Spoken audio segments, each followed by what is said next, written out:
Mesdames, Messieurs, chers collègues, j'ai le plaisir d'ouvrir cette séance de notre compagnie qui va débuter par un hommage au professeur André Vincent qui nous sera donné par le professeur Olivier Cornu, membre associé, le professeur Vincent, ultérieurement honoraire de notre compagnie.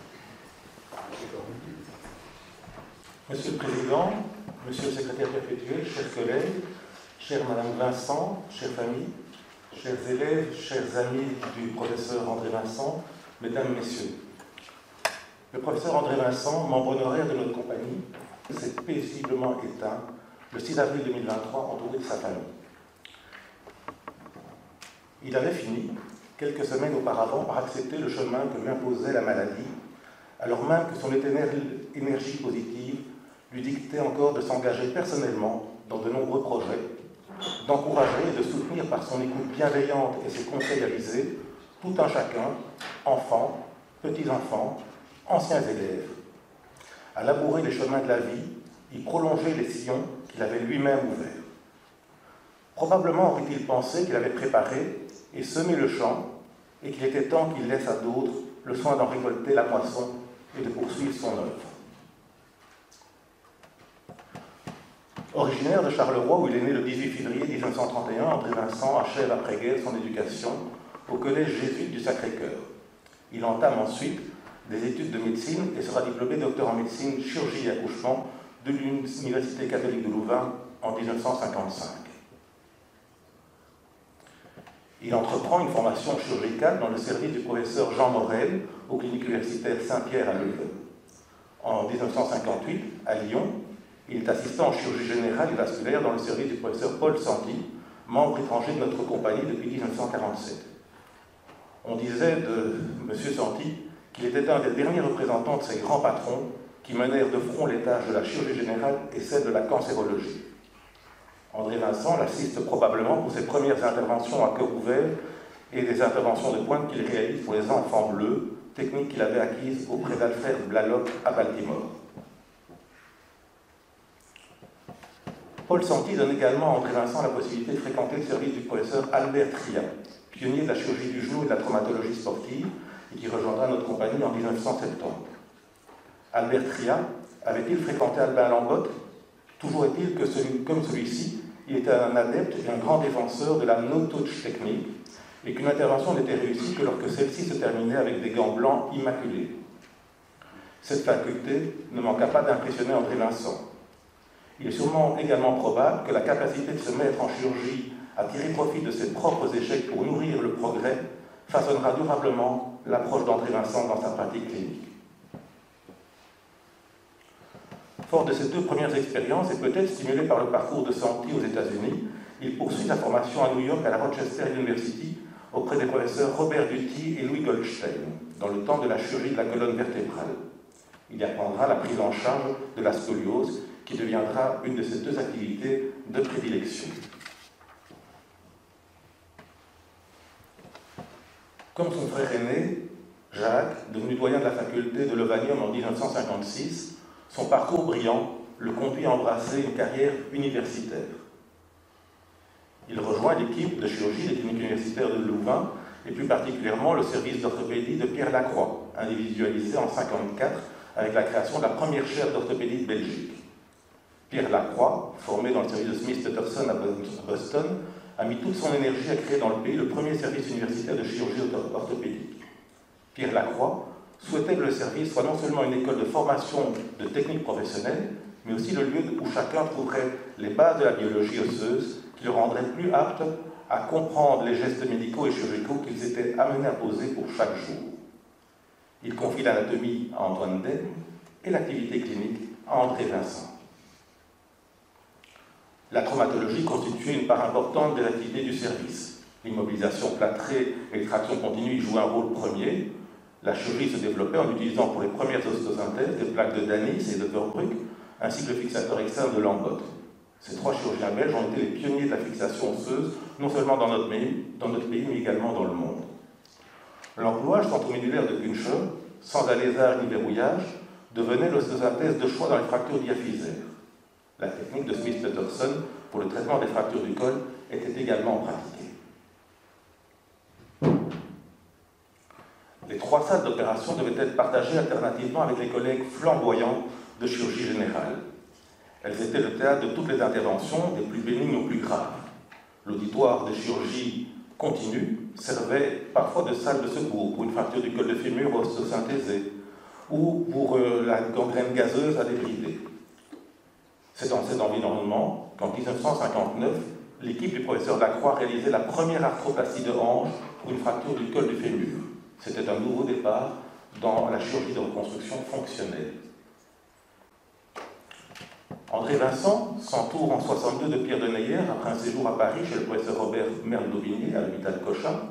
En 1966 de Jean-Jacques Rambous après une année passée en partie à Paris chez le professeur Jean Cauchois à l'hôpital Beaujon et en partie à Percouplage avec Jean Morel.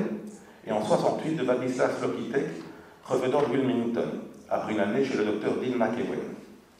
Ils ont été ses premiers collaborateurs permanents et ont contribué largement au développement du service.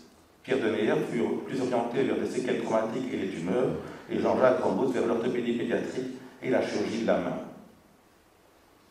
À 4, ils formaient une fameuse bande, revêtant le même uniforme opératoire et recourant bien volontiers à l'outil magique du chirurgien de la colonne, l'élévateur rachidien de Cobb, utilisé pour récliner les masses musculaires autour des processus apophysaires vertébraux en chirurgie de la scoliose. Les légendaires Cobb Boys se démenaient au bloc opératoire. Scoliose, prothèse de hanche, chirurgie de la main et pédiatrique, chirurgie tumorale et séquelles traumatiques, chacun évoluait dans son secteur et disposait d'instruments à sa mesure. Une autre rencontre marquante pour André Vincent est celle de Jean Lewal, formé également à l'école de Robert Merle-Daubigné, à Cochin à Paris. Il collabore dès 1964 à l'enseignement des assistants en formation par des séances hebdomadaires de démonstration d'anatomie et de techniques opératoires, le développement de la chirurgie prothétique de hanche en embrassant le concept du couple de basse friction, métal polyéthylène et de la fixation cimentée développé par John Charnley à Manchester. Choix judicieux qui leur permettra de démontrer des résultats durables chez leurs patients au-delà de 20 ans. Le professeur Merle-Daubigné sera reçu comme membre de notre compagnie en 1969 et docteur honoris causa de notre université en 1982. Ce fut un grand moment pour André Vincent. En 1971, suite au décès prématuré de Pierre Lacroix, André Vincent a repris la direction du laboratoire et a réussi avec Léopold Coutelier, puis plus tard Christian Deloy et Évrard Munting, à maintenir l'excellence du laboratoire.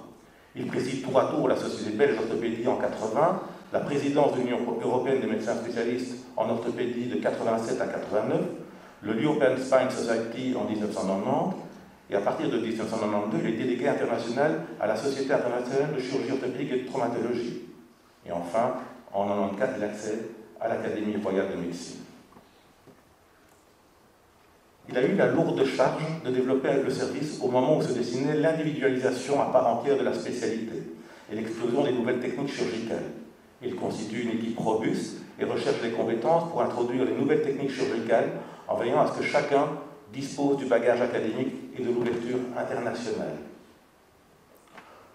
Tous ces élèves, nous lui sommes éminemment reconnaissants de nous avoir montré la voie à suivre et d'avoir toujours veillé à ce que chacun d'entre nous puisse accéder aux formations les plus pointues et se développe au mieux. Loin d'en tirer une gloire personnelle, il considérait humblement que nos progrès tenaient à nos seuls mérites, alors même que nous lui devions beaucoup. Tout au long des 25 années où il a dirigé le service, malgré la charge qui lui incombait, le patron, tel que l'appelaient ses adjoints les plus proches, a supporté une attention à chacun, quelle que soit sa position dans la structure de l'hôpital académique et du service, soignant ou patient, offrant l'écoute, posant le geste qui redonne confiance et parlant vrai, insufflant l'espérance. Il savait aussi passer un bon moment avec ses assistants qui ne manquaient pas de croquer leurs aînés. Sa capacité à mettre en valeur la contribution de tous au rayonnement de son service, mais surtout au service des malades, alors que lui-même se mettait en retrait, lui a valu une reconnaissance sans limite de ses patients et de tous ses collaborateurs. Admis à l'éméritat en 1996, il confia les rênes du service à Jean-Jacques Rambous et Christian Deloy. Loin de là d'en avoir fini avec la médecine et la chirurgie. Il reste actif dans de nombreuses sociétés savantes, participe aux réunions de la Société belge d'orthopédie et du groupe Rachis jusqu'en 2022, où ses questions, son enthousiasme, sa curiosité pour les innovations et les progrès, mais aussi ses conseils sages étaient toujours appréciés. Son regard se portait cependant vers d'autres cieux. l'engagement de son frère Jacques à Levanium, la présence d'assistants d'origine africaine dans le service, les sollicitations des anciens d'Afrique l'amènent à partager son expérience et son enseignement avec les étudiants de l'université de Bukavu. André Vincent partage également leurs activités chirurgicales. Il sera toujours admiratif de ce qu'ils étaient en mesure de réaliser et écrira que leurs conditions de travail, de plus en plus difficiles, exigent d'eux un courage et une persévérance dignes de respect. Son investissement continue au profit de l'Université de Bukavu. Dès son admission à l'Émérita, lui vaudra de se voir décerner le titre de docteur honoris causa en 2022. Le professeur André Vincent a marqué des générations de chirurgiens orthopédistes en Belgique et à l'étranger. Quels que soient les réseaux universitaires et les frontières, il a su partager sa passion et surtout son approche humaniste. Tous ceux qui l'ont côtoyé en ressortaient avec l'intime conviction qu'il s'agissait d'un de ces rares hommes qui vivent simplement, sans ambition personnelle futile, tout en étant imprégnés du désir et du besoin de tout faire avec la plus grande honnêteté et la plus grande rigueur, c'est-à-dire tout simplement pour le bien dans son sens absolu et sans aucun égoïsme. Le privilège de le côtoyer qui nous a été octroyé n'aurait pas été possible sans le soutien sans faille de son épouse Bernadette. La joie et l'enthousiasme qui l'habitaient ne pouvaient trouver une meilleure source qu'auprès de vous, Madame Vincent, et de votre famille. Monsieur Vincent et vous-même avez su créer un foyer où règne l'harmonie, l'ouverture aux autres, et une table extrêmement accueillante où aiment se retrouver vos enfants, neveux, nièces et petits-enfants. Monsieur Vincent prenait un réel plaisir à ces moments partagés, et peut-être a-t-il pu ainsi, enfin davantage libérer des activités professionnelles de soignants ou d'enseignants, se consacrer davantage à chacun d'entre vous, et particulièrement ses petits-enfants. Trouvant peut-être le juste équilibre entre le travail passionnant et famille que pouvait confier à son petit-enfant cet homme qui avait redressé tant de dos, sinon de s'en référer à la citation de Myron G. Taylor, qui écrivait si bien que l'âge comme la jeunesse n'est pas un laps de temps, mais un état d'esprit, et que c'est l'émerveillement devant la vie qui nous maintient jeunes. Je suis certain qu'André Vincent n'a jamais cessé d'ajouter de la vie à ces années et n'a jamais cessé de s'émerveiller. Il reste à jamais présent dans nos cœurs. Il nous a confié à tous, enfants, neveux, nièces, petits-enfants, collègues et élèves, de prolonger avec la même énergie et une volonté inébranlable les sillons qu'il avait creusés et de semer et de récolter après lui. C'est ainsi, Madame Vincent, chère famille, que l'Académie vous adresse ses plus sincères condoléances et vous assure que dans l'esprit de chacun de ses membres demeure le souvenir de votre époux et de votre père. Merci, professeur Olivier Cornu, pour ce bel hommage au professeur André Vincent. Je demande peut-être maintenant à l'Assemblée de se lever pour respecter une minute de silence.